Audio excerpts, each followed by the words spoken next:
নমস্কার বন্ধুরা, অনেকদিন ভিডিও দিতে পারিনি, তার জন্য খুবই দুঃখিত। আজকে আমি রান্না করব একদম কষা কষা খাসির মাংস, লাল লাল ঝাল ঝাল।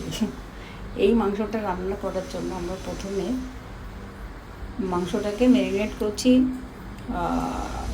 লবণ, হলুদ, তেল, আদা বাটা, রসুন বাটা আর পরিমাণ মতন টক দই দিয়ে ম্যারিনেশন করে মোটামুটি আধা ঘন্টার জন্য ফ্রিজে রাখি।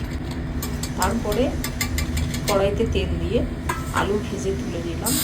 ওই তেলের মধ্যে 1 চামচ ঘি মিশিয়ে তার মধ্যে একে একে শুকনো লঙ্কা আর সাদা জিরে, তেজপাতা ফোড়ন দিয়ে তার মধ্যে পেঁয়াজ বাটা, একটা গোটা পেঁয়াজ কোচানো আর আপনার এদিকে জিরে বাটা, বাকি যে মশলাটুকু ছিল সেগুলো দিয়ে ভালো করে কষিয়ে তার মধ্যে ম্যারিনেট করা মাংসটা ঢেলে দিলাম।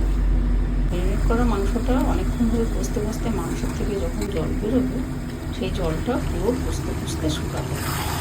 শুকানোর পরে আপনারা এখানে আরেকটা পাত্রে মোটামুটি ধনে, মরিচ, লবঙ্গ, দারচিনি আর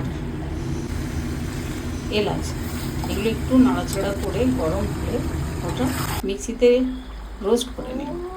এদিকে জল দিয়ে জল ফুটলে এই মিক্সার করা মশলাটা দিয়ে গরম গরম নামিয়ে ফেলুন।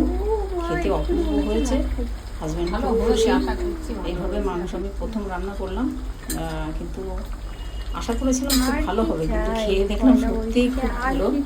আপনারাও রান্না করুন, খান। দেখুন হাজব্যান্ডের অ্যাকশনটা।